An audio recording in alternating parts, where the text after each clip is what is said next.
Hello students, now we start the chapter that is semiconductor. सबसे पहले हम बात करते हैं that is called matter. हम छोटी क्लासों से पढ़ रहे हैं मैटर को, तो अगर हम बात करें मैटर की तो ऑन द बेसिस ऑफ जो मैटर को हमने पढ़ा है on the basis of atom पढ़ा एटम। अभी जो हम बात करते थे आज तक उसमें होता था कि on the basis of atom matter जो होता है वो solid liquid gas in category में होता है, मगर जो हमारे आज हम बात करने वाले हैं वो एटम से रिलेटेड नहीं है। तो हम किसके लिए बात कर रहे हैं? आज हम बात करेंगे मैटर को। आज हम डिवाइड करेंगे मैटर को on the basis of free electron, on the basis of free electron. किसी भी ऑब्जेक्ट के पास फ्री इलेक्ट्रॉन होंगे या नहीं होंगे, इस बेस पे हम क्या करेंगे, ऑब्जेक्ट को डिवाइड करेंगे। तो हम जब इसे डिवाइड करते हैं तो हम सबसे पहले इसकी तीन कैटेगरी डिवाइड करते हैं, that is first is conductor, second is non conductor and we can say insulator, and third is semiconductor.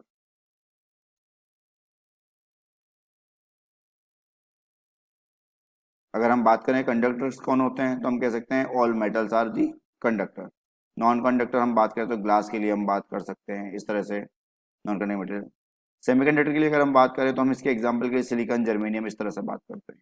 तो हम सबसे पहले स्टार्ट करते हैं अपनी chapter that is called semiconductor. तो जब हम सेमीकंडक्टर के साथ स्टार्ट करते हैं तो इनिशियली हम कह सकते हैं those material which have conductivity between conductor and non-conductor या फिर insulator are known as semiconductors, are known as semiconductor। Example के तौर पे मैं क्या लिख सकता हूँ, that is silicon and germanium, ये हम इसके एग्जाम्पल ले सकते हैं। तो बेसिकली हम क्या बोल रहे हैं, हम बोल रहे हैं वो मटेरियल जिनकी कंडक्टिविटी जो है वो किसके बीच में होनी चाहिए, कंडक्टर्स और नॉन कंडक्टर्स के बीच में, क्या कहलाएंगे अपने सेमीकंडक्टर्स, जिनके एग्जांपल हमने ले लिया सिलिकॉन एंड जर्मेनियम, जो कि हमारे पूरे चैप्टर में काम आएगा। Now next topic is energy band. तो हम पहले समझते हैं एनर्जी बैंड होता क्या है। देखिए बेसिकली जैसे से हम बात करें किसी एटम के लिए बात करें तो इस एटम के लिए क्या होगा, ये सेंटर होगा, इस सेंटर पे कौन है, पॉजिटिव चार्ज। इसके चारों तरफ कौन घूम रहा होगा, रोटेट कर रहा होगा, इलेक्ट्रॉन। अलग अलग ऑर्बिट के अंदर इलेक्ट्रॉन इस पर रोटेट कर रहा होगा। मगर अगर मैं देखूं किसी भी एलिमेंट के पास, देखूं किसी भी एक, जैसे हाइड्रोजन है, हीलियम, सोडियम, किसी के पास भी देखूं, सिंगल एटम तो पॉसिबल नहीं है। तो क्या होता है जब आपके पास बहुत सारे एटम आ जाए, आपके पास क्या आ जाए, बहुत सारे एटम आ जाए। जैसे मान लीजिए ये है, इसके पास एक एटम और आ गया, इस पे एक इलेक्ट्रॉन है, इस पे दो तीन इलेक्ट्रॉन है। तो ये आउटर साइड के जो इलेक्ट्रॉन होंगे ये क्या करेंगे, एक दूसरे को अट्रैक्ट करेंगे, इंटरेक्ट करेंगे एक दूसरे के साथ, जिसकी वजह से क्या होगा, जो इनकी एनर्जी होगी क्या हो जाएगी, बढ़ जाएगी। जो इनकी एनर्जी होगी वो क्या बढ़ जाएगी। इस केस में देखा जाए तो एनर्जी क्या है, फिक्स है।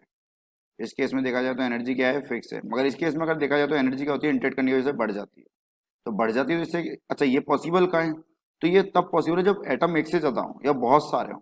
अच्छा ऐसा पॉसिबल कहाँ है, तो ऐसा पॉसिबल सिर्फ अपन जानते हैं कहाँ पर है, क्रिस्टल के अंदर। कहाँ है पॉसिबल ऐसा, क्रिस्टल्स के अंदर। तो क्रिस्टल्स के लिए अगर मैं बात करूँ तो क्रिस्टल्स में क्या होता है, बहुत सारे एटम्स होते हैं, उनके आउटर साइड के जो इलेक्ट्रॉन्स होते हैं वो क्या करते हैं, एक दूसरे के साथ इंटरेक्ट करना शुरू कर देते हैं। इंटरेक्ट करते हैं तो उनकी एनर्जी की वजह से बढ़ जाती है, एनर्जी की वजह से बढ़ जाती है।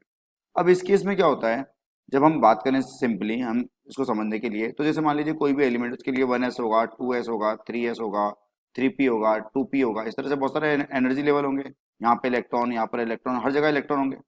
मगर जब क्रिस्टल की बात करते हैं तो क्या होता है, यहाँ पर जैसे 3s है तो 3s में अब इस एटम का एक इलेक्ट्रॉन भी 3s में है, इसमें भी 3s में। तो एक तरह से अगर देखा जाए तो छोटी छोटी लाइन्स के बीच में, जैसे मान लीजिए ये एक लाइन है, यहाँ पर क्या होगा, बहुत सारी इलेक्ट्रॉन आ जाएंगे, बहुत सारे एनर्जी लेवल आ जाएंगे इलेक्ट्रॉन के। जब ऐसा होगा तो क्या होगा, तो हम कह सकते हैं कि जब ऐसा होगा तो यहाँ पर क्या हो जाएगा, बहुत सारी लाइंस बन जाएंगी। बहुत सारी लाइन बन जाएगी मतलब एक एनर्जी का लेवल बन जाएगा। क्या बन जाएगा, एक लेवल बन जाएगा। क्या बन जाएगा, एक लेवल।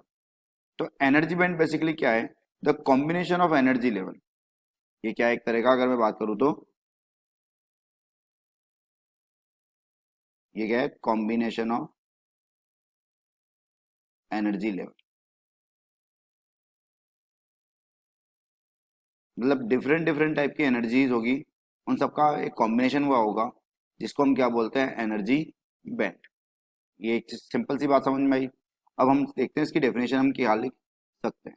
तो a group of large number of closely spaced energy levels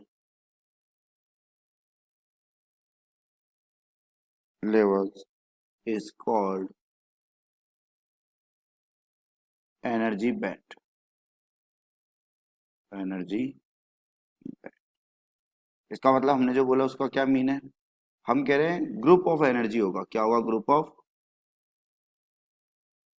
हम क्या कह रहे हैं, ग्रुप ऑफ एनर्जी होगा, क्या होगा, group of large number of closely spaced energy, मतलब बहुत ज्यादा पास पास एनर्जी होंगी बहुत सारी, इसका क्या बनेगा, एक पूरा ग्रुप बनेगा, इस ग्रुप का ही क्या बोला जा रहा है, एनर्जी बैंड। इसको क्या बोला जा रहा है, एनर्जी बैंड। जैसे हमने यहाँ समझने की कोशिश करी कि क्रिस्टल के केस में क्या होता है, क्रिस्टल के केस में क्या होता है, तो बहुत सारे एनर्जी लेवल बन जाते हैं, बहुत सारी एनर्जी लाइंस बन जाती है किसी एक ही, जैसे ये 3s है, 3p है, 2s है, इसके अंदर क्या होगा, बहुत सारी एनर्जी लाइन बनाएगी, क्योंकि क्रिस्टल के पास सारे इलेक्ट्रॉन होंगे, ये हर अपने अलग अलग एनर्जी के साथ बैठा हुआ होगा, तो इस तरह से ये बिहेव करेगा। तो हम बोल सकते हैं कि जो लेवल होगा एनर्जी का, उन सबको क्या बोला जाता है, एनर्जी बैंड। अब अगर देखा जाए एनर्जी बैंड किस तरह से डिनोट किए जाते हैं, तो क्रिस्टल के लिए अगर बात, तो एनर्जी की डिफरेंट डिफरेंट वैल्यूज होती है, लेवल होते हैं। जैसे हमने इनिशियली माना कि एक लोअर लेवल होगा, एक अपर लेवल लेवल होगा, एक लोअर लेवल होगा, एक अपर लेवल होगा। लोअर लेवल और अपर लेवल में क्या होगा, जैसे मैं सिंपली इसको समझाना चाहूँ तो मैं कह सकता हूँ, लोअर लेवल के अंदर बहुत सारे इलेक्ट्रॉन होंगे, यहाँ वो इलेक्ट्रॉन होंगे जो बॉन्ड बनाकर बैठे होते हैं, क्योंकि बॉन्ड बनाकर बैठे होते हैं तो इसे कहा जाता है वैलेंस बैंड। इसे क्या कहा जाता है, वैलेंस बैंड। क्या कहा जाता है इसको, वैलेंस बैंड। अब बात करें अपर लेवल की, तो अपर लेवल में क्या होता है, इलेक्ट्रॉन्स होते हैं, या तो होते हैं या नहीं होते हैं, मगर ये क्या करते हैं, ये कंडक्शन को शो करते हैं। ये जो इलेक्ट्रॉन होंगे किसको शो करेंगे, कंडक्शन को।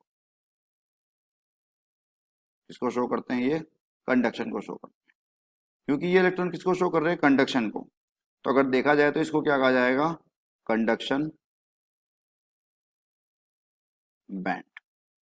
क्या बोला जाएगा इसको, कंडक्शन बैंड। तो अगर देखा जाए तो एनर्जी बैंड जो होते हैं इसमें दो तरह की लेयर्स पाई जाती है, एक अपर लेवल लेयर और एक लोअर या फिर डाउन साइड की लेयर। इसको वैलेंस बैंड और कंडक्शन बैंड कहा जाता है। एक इन दोनों में के बीच में क्या होता है, स्पेस होता है, that is called energy gap, that is called energy gap. तो यहाँ पर तीन तरह की चीजें हो गई, first valence band,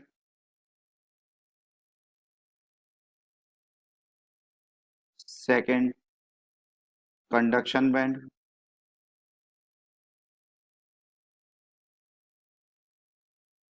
and third energy gap, energy gap. अब बात करते हैं पहले वैलेंस बैंड की। तो first topic that is valence band. तो वैलेंस बैंड क्या होगा, तो वैलेंस बैंड के लिए हमने सिंपली कहा the highest energy band occupied by the valence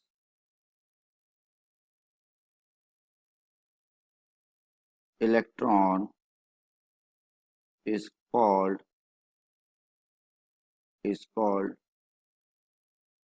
valence band।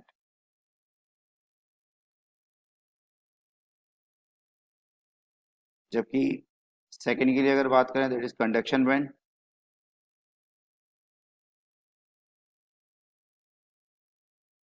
तो कंडक्शन बैंड की डेफिनेशन हम दे सकते हैं, an unoccupied or an empty